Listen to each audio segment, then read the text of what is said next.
In today's episode, that time I accidentally worked for the Russian mafia and proxy blew up a dumpster with bread dough. The Christmas ornaments Robin Hood. Steal my iPod? Fuck your laptop. A story from 2007. So let's get started. That time I accidentally worked for the Russian mafia and proxy blew up a dumpster with bread dough. I'm a professional baker and have worked for various companies developing recipes and the like. I found a job at a local grocery store, working super early mornings on their pastries for the day. There were usually a few other people there, one of whom was a mixer. Mixers typically follow a spec sheet with the weights of all the ingredients they need to batch mix. It's kind of mindless work and doesn't require much thought. He was a young guy, fresh out of his teens. We became fast co-worker friends, and enjoyed chatting it up about baking, and I'd help him put our supply order away. Good times. One day, a woman with a thick Russian accent came in and handed us business cards. She told us whatever we're getting paid, her company would double it if we came to work for them. I scheduled an interview, thinking this would be a great opportunity for me. It was a new grocery store concept, like a glitzy glammy European-style Costco, whatever that means. When I went in for the interview, the place was literally still under construction. I met their lead baker, and we hit it off right away. He warned me that the big boss had interesting tastes, and we'd need to work with that. No biggie. More money, let's go. They hired us both and, over the next several months, it was a really interesting and fun experience. The big boss, thick, burly Russian man, to the point and perpetually angry, wanted this place to be like Costco mass production of quality pastries. They were bringing in crazy amounts of new equipment, including folders, shapers, and injectors that were easily worth millions. We didn't have much equipment to start, and we were doing a lot of mixing in trash cans. Remember my mixer buddy? Well, he was working on the bread dough, using spec sheets provided by our lead baker. Over time they were bringing on more staff, and it was a lot of fun developing new recipes, experimenting with ratios, and figuring out how to get over constraints for the types of products that boss wanted. Did I mention he was an A*****? Oh yeah. When he was reviewing some cheesecake I had made, he said, "Good job, sweetie." I came back with "Miss, ma'am," or "My name is fine." He scowled at me, and from that point on he treated me like garbage. We brought other women on staff. I watched him hit on them. Some of the others were cool with being sexually harassed, I guess. This place was paying top dollar and had to get in good with the big boss, right? So, the stage is set here. Boss quickly turned his business into a game of survivor. He'd fire people on the spot for whatever reason. One day, one of the people he sacked was our lead baker. It came as a surprise since he was developing all the recipes we'd be using. I inherited a lot of his notes, and his development work was divided between me and the mixer. So, this whole time Mixer was kissing Big Boss as pretty hard. He was seeing an open position with the lead baker gone, and quickly became invested in the idea of him running the bakery show and making some serious money. At the same time, my relationship with Big Boss was quickly declining. For an example, I had him sample some cinnamon rolls I had made, and he came back with, "I hate these, they're terrible." What do you not like? We can change anything about them. The dough? The filling? The icing? I don't know, I just don't like them. On a hunch, I gave some cinnamon rolls from the same batch to another lady there he had eyes for, and asked her if she'd present them to him as her own. She offered him the same product I had given him minutes before, and he loved it. Anyway, I noticed that my notes were out of place one day, and a co-worker informed me my mixer buddy was stealing my work and presenting it as his own. He was also approaching me and asking a lot of baking questions, which was fine, but I knew that his knowledge of industrial ratio baking was mediocre at best. He was a mixer. Following a recipe is all he knew how to do. Knowing this, I made a decoy copy of my notes, but this time I put really awful recipes, with huge amounts of salt or yeast. Anyone who knew how to build a recipe could probably look at it and go, whoa, that's a lot. Not Mixer Buddy. My original plan was to leave this in an obvious spot as bait and let him steal the awful recipes, but Big Boss had other plans. We sat down for a pre-launch meeting and he informed me I wasn't going to be working in the bakery anymore and being relegated to store setup. Mixer was going to be taking over as the lead baker and I was to give him all my notes so far.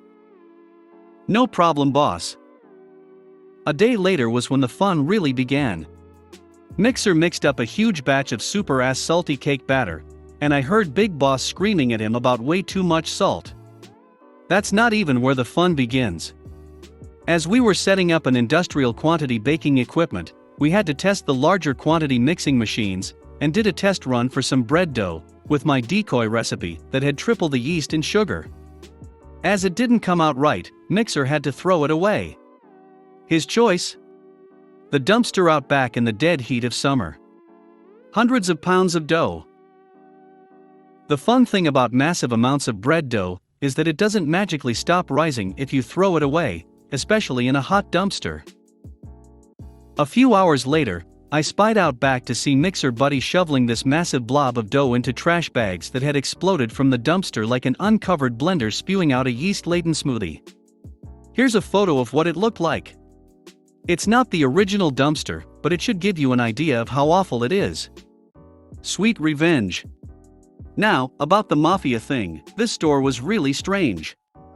They had been ordering doubles of all the crazy industrial baking equipment and storing them in back. We had nowhere to put any of this.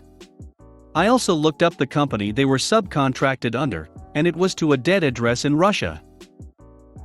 Big Boss also had armed security guards everywhere. This was a grocery store, mind you. I had a feeling that this company was more of a front for laundering a bunch of money. I eventually was fired by Big Boss, which was great because I had been job hunting, full well knowing this business was a sinking ship. I had a new job lined up already. They had their grand opening, did business for 3 months, then closed. R.I.P. Mixer. The Christmas Ornaments Robin Hood. It is 2020, unfortunately. It's the day after my 2 younger sisters, and I flew out to Pennsylvania to see my dad, who lives there after getting divorced by my mom for 15 years of not being a good husband or dad. He lives with his mom, cranky grandma, and her devil cat, as well as my amazing aunt and her angel kitten. Dad gets home from work. "Where's Emmy?" he asks my cranky grandma. "She's in the basement," cranky grandma says, probably throwing in a snide comment or two about the newly dyed purple hair adorning my head or the leather fingerless gloves that have joined my black wardrobe. "Looking for some Christmas ornaments." Dad goes down the basement stairs and finds me rummaging through cardboard boxes. "What are you looking for?" he says. "Hi, Dad," I say. "Well, I noticed that you decorated for Christmas, but you're missing a few things." "Where are the mooses?" The mooses are a pair of stuffed mooses that have been put up every Christmas since I can remember. They're brown, about 2 feet tall, and soft as a marshmallow.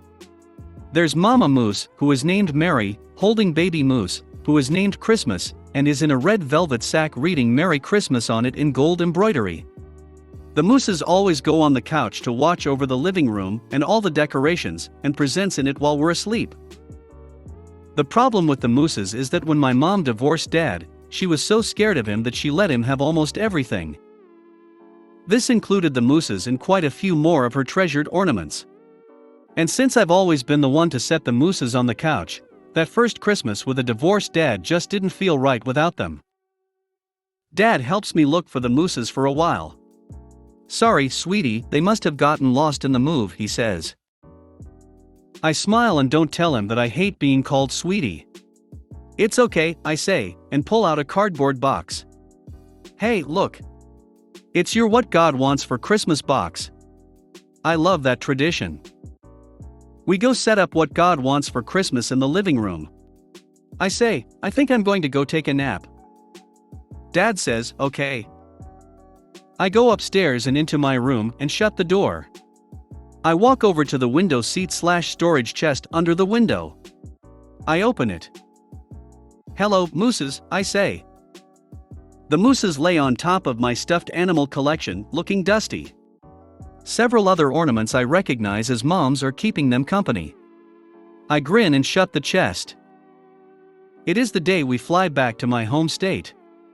I have the mooses packed away in my suitcase and the other ornaments tucked beside them, wrapped in my fluffiest, but still black, hoodie to protect them. I roll my suitcase out to the hallway. Dad is weighing youngest sister's bag to make sure it's under 50 pounds. Okay, now I need to check it to make sure you're not stealing any of my stuff, he tells her. My mind says, oh no. My brain gives me uncomfortable memories of how Dad raged when he thought one of us had stolen his coffee mug. My voice says, privacy invaded in 3, 2. In a joking tone. Dad and youngest sister laugh. Dad does not check anyone's suitcase. We are at the airport. Younger sister's suitcase is somehow 3 pounds over the weight limit. Dad says, Emmy, grab one of the suitcases that already went through and open it up. We'll put some of younger sister's stuff in there. He gestures to my suitcase.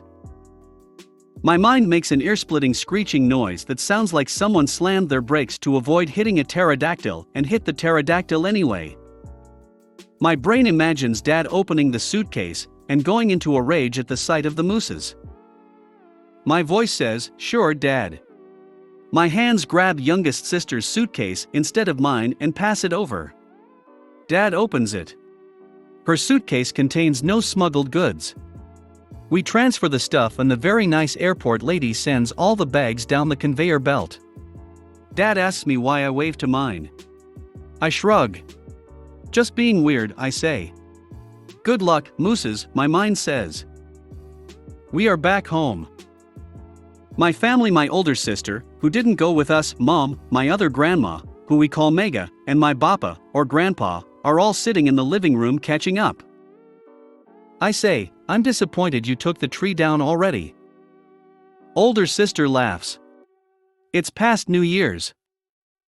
I know, I say, but I brought some stuff to put on it. I open my suitcase. I show around the ornaments I smuggled back: 3 tiny stuffed snowmen, our cat's catnip stuffed cat ornament, a white clay angel, a wooden rocking horse, a wooden mouse king, a clay snowman, my older sister's stuffed dog. When I unveil the rocking horse, Mega gasps. I bought that for your mother when she was little, she exclaims. How did your dad get it? That's not everything, I say. I unzip the flap hiding the mooses from view.